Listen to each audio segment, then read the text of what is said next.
Prezident Silahlı Qüvvələrin Ali Baş Komandanı İlham Əliyev aprelin 2-də Müdafiə Nazirliyinin xüsusi təyinatlı qüvvələrinin en saylı hərbi hissəsində olub. Hareket! Möhtərəm Prezident Cənab Ali Başkomandan, xüsusi təyinatlı qoşunların hərbi hissəsi baxışa hazırdır. Müdafiə Naziri General-Polkovnik Zakir Həsənov. Sağ ol. Cənab Ali Başkomandan, Başgirgah Reisi General-Polkovnik Nəşrin Sadıkov. Sağ ol. Cənab Ali Başkomandan, Xüsusi Təyinatlı Qüvvələr Komandanı General-Mayor Müseyev. Dövlətimizin başçısı əvvəlcə burada Ulu Öndər Heydər Əliyevin büstünün önünə gül dəstəsi qoyaraq xatirəsini dərin ehtiramla yad etdi.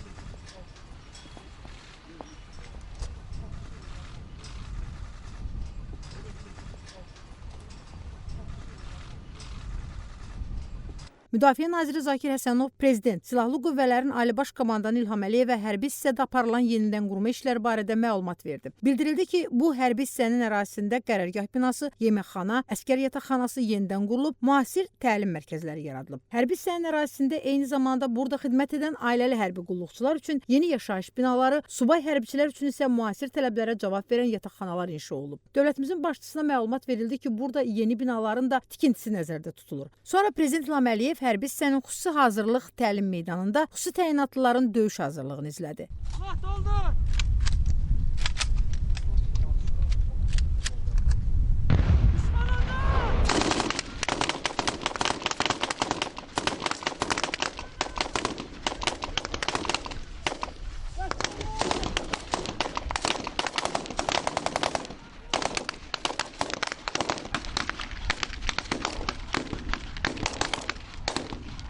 Son illərdə Prezident, Silahlı Qüvvələrin Ali Baş Komandanı İlham Əliyevin diqqəti sayəsində Azərbaycan ordusunun döyüş qabiliyyətinin artırılması, maddi texniki bazasının, silah-sursat arsenalının müasirləşdirilməsi istiqamətində çox mühüm və tarixi işlər görülüb. Şübhəsiz ki, bütün bu uğurların əldə edilməsində Silahlı Qüvvələrimizin müasir standartlara cavab verən peşəkar orduya çevrilməsində Azərbaycanın iqtisadi inkişafı vacib rol oynayır. Təbii ki, güclü ordunun yaradılması həm də güclü hərbi sənaye kompleksinin mövcudluğu ilə şərtlənir. Prezident İlham Əliyevin rəhbərliyi ilə 2005-ci ildə ölkədə müdafiə sənayesinin əsasının qoyulması və bu sahədə istehsal yönümlü müəssisələrin fəaliyyətə başlaması Azərbaycan ordusunun maddi texniki bazasını daha da möhkəmləndirib. Dövlətimizin başçısının diqqəti nəticəsində yaradılan müdafiə sənayesi kompleksi Azərbaycanda ən müasir hərbi texnikanın istehsalına geniş imkanlar açıb. Təsadüfi deyil ki, indi ölkəmizin silah sursatları bir çox parametrlərinə görə dünyada ilk yerlərdən birini tutur.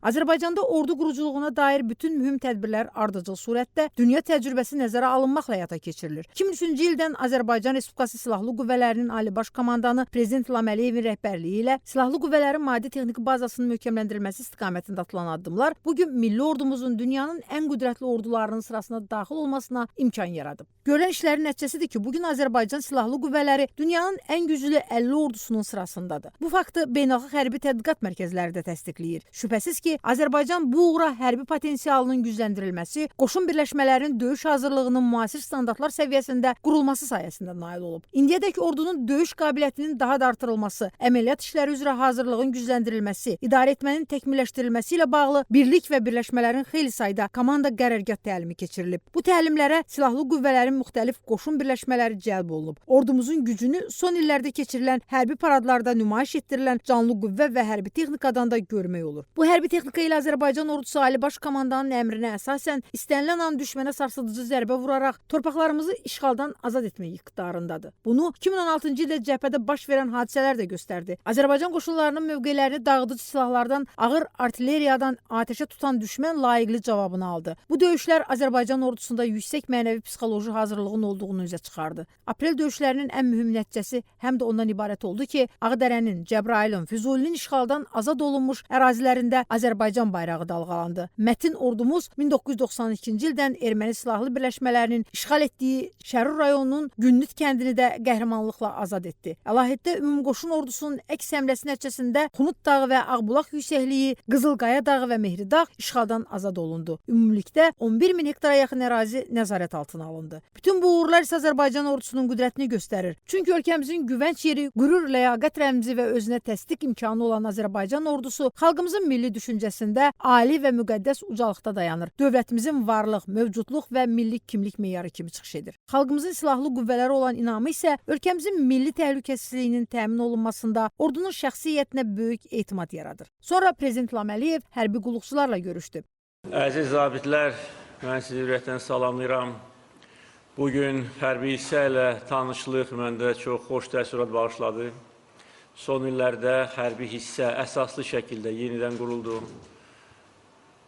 Təlim prosesi üçün bütün lazım şərait yaradıldı. Və bu bir də onu göstərir ki, bugün Azərbaycan ordusu uğurla inkişaf edir. Ordu quruculuğu prosesi sürətlə gedir. Bizim hərbi hissələrimiz yenidən qurulur, yenidən tikilir. Ordumuz ən müasir texnika ilə təchiz edilir. Bu da təbiidir, çünki biz müharibə şəraitində yaşayırıq.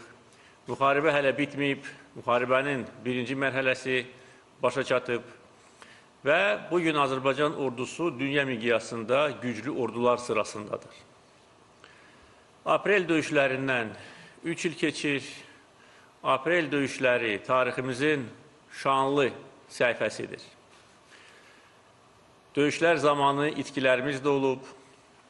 Allah bütün şəhidlərimizə rəhmət eləsin. Yaralı hərbçilərimizin müalicəsi üçün, bərpası üçün dövlət əlindən gələni əsirgəməyib və xoşbəxtlikdən bütün yaralanmış hərbçilər həyata qayıtdı, normal həyata qayıtdı.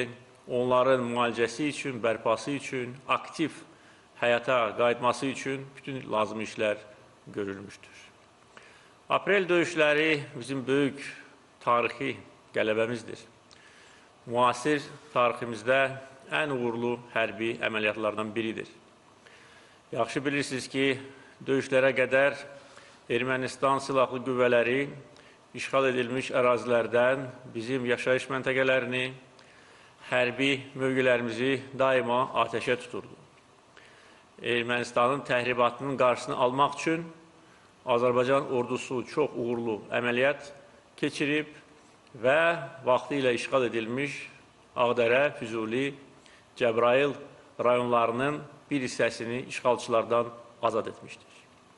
Minlərlə hektar torpaq işğalçılardan azad edildi, 10 minlərlə hektar torpaq nəzarətimizə keçdi. Bugün vaxtı ilə işğal edilmiş torpaqlarda Azərbaycan bayrağı dalğalanır. Döyüşlər zamanı hərbçilərimiz peşəkarlıq, qəhrəmanlıq göstərmişlər. Bir də göstərmişlər ki, Azərbaycan əskəri, zabiti həm peşəkardır, həm vətənə bağlıdır, həm istənilən anda öz vəzifə borcunu yerinə yetirməyə hazırdır. Aprel döyüşləri hərbi cəhətdən çox uğurlu əməliyyat idi. Çünki əlverişsiz mövqelərdən bizim hərbçilərimiz çox önəmli strateji yüksəklikləri işğalçılardan azad etmişlər. Eyni zamanda mənəvi-psixoloji baxımından bu döyüşlərin böyük əhəmiyyəti vardır. Çünki uzun illər ərzində Ermənistan təbliğatı belə bir mif yaradırdı ki, hərbi cəhətdən onlar bizdən üstündür. Aprel döyüşləri bütün dünyaya göstərdi ki, Azərbaycan ordusu bugün ən yüksək keyfiyyətlərə malikdir və istənilən anda istənilən vəzifəni icra edə bilər. Ermənistanın yaratdığı mif tamamilə darmadağın edildi. Bizim mülki vətəndaşlar da döyüşlər zamanı qəhrəmanlıq göstərmişlər. Bir neçə mülki şəxs Ermənistanın təhribatı nəticəsində həlak olmuşdur. Yüzlərlə ev sıradan çıxmışdır, yandırılmışdır. Bütün bu evləri biz qısa müddət ərzində bərpa etdik və döyüşlərdən sonra getdiyim həmən o təmas xəttinə yaxın yerləşən kəndlərə, vətəndaşlarla görüş əsnasında gördüm ki, nə qədər bu vətəndaşlarda milli ruh var, nə qədər bunlar qorxmaz insanlardır. Atəş altında qalaraq öz doğma evlərini, kəndlərini tərk etməmişlər. Döyüşlər nəticəsində Cocuq Mərcanlı kəndinə yeni həyat verildi və bugün Cocuq Mərcanlı qısa müddət ərzində yenidən quruldu. 150 fərdi ev tikildi, məktəb, uşaq bağçası, tibb məntəqəsi, Şuşa məscidinin bənzəri olan məscid tikildi, yeni iş yerləri yaradılır. Yəni, həyat qayıdıb Cocuq Mərcanlıya. Və bu bir də onu göstərir ki, Azərbaycan xalqı bu vəziyyətlə heç vaxt barışmayacaq. Bir də onu göstərdi ki, hər bir Azərbaycan vətəndaşı bir arzu ilə yaşayır ki, tezliklə bizim torpaqlarımız işğal altından çıxsın və Azərbaycan öz ərazi bütövlüyünü bərpa etsin.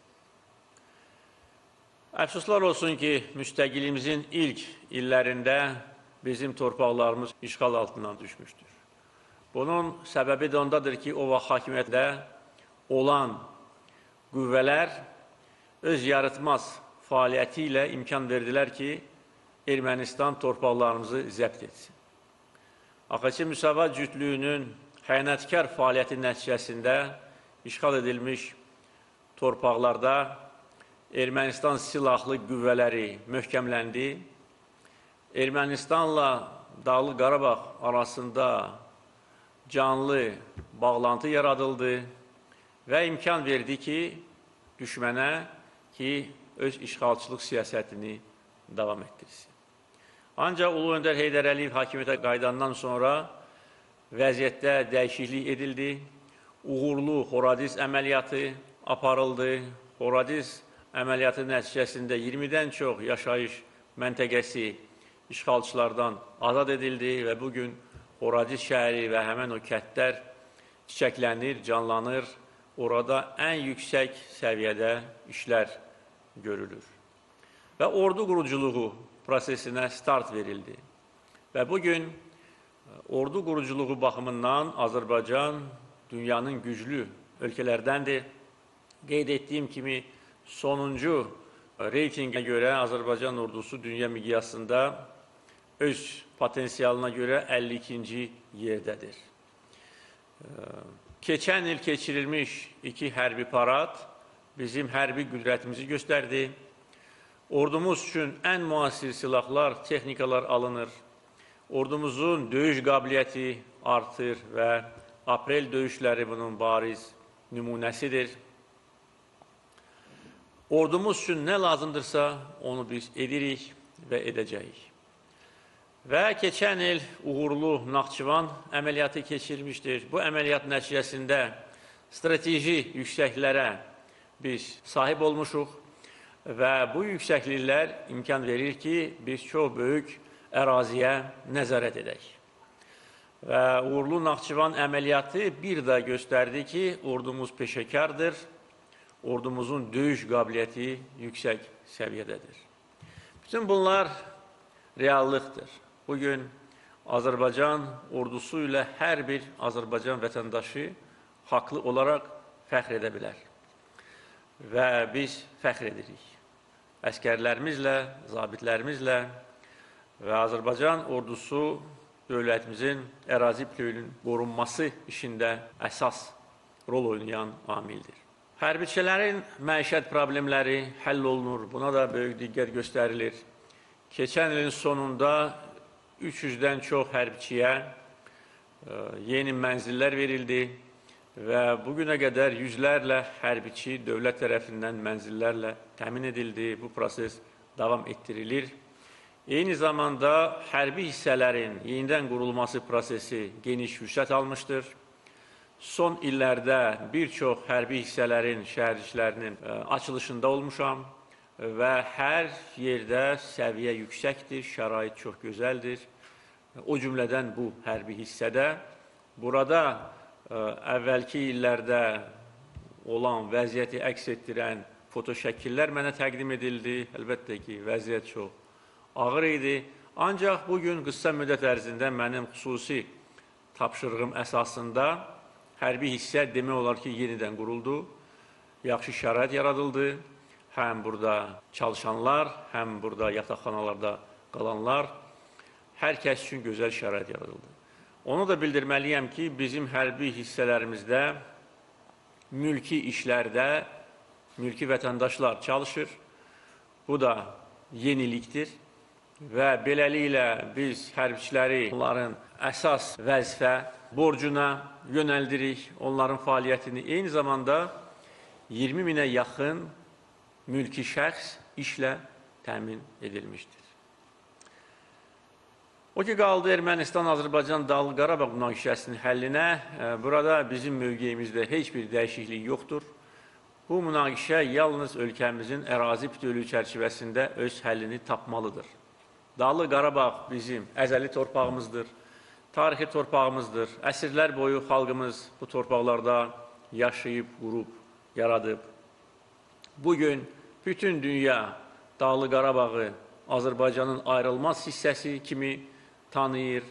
Bütün mötəbər beynəlxalq təşkilatlar müvafiq qərar və qətnamələr qəbul etmişlər. Bu tarixi əsasdır və hüquqi əsasdır. Və heç bir ölkə qondarma Dağlıq Qarabağ dırnaqarası Respublikasını tanımayıb, əminəm ki, tanımayacaq. Ona görə danışıqların davam etdirilməsinin məqsədi işğal edilmiş torpaqların azad edilməsidir. Siz bilirsiniz ki, Ermənistanın yeni rəhbərliyi danışıqlar formatını dəyişdirmək istəmişdir və bəzi verilən bəyanatlar da ictimaiyyət üçün bəllidir. Ancaq Azərbaycanın bir mənalı mövqeyi bunu mümkün etməmişdir. Münaqişə Ermənistanla Azərbaycan arasındadır. Bizim torpaqlarımızı Ermənistan işğal edibdir. İşğal edilmiş torpaqlarda qarşı tərəfdə hərbiçilərin arasında 80% Ermənistan vətəndaşlarıdır.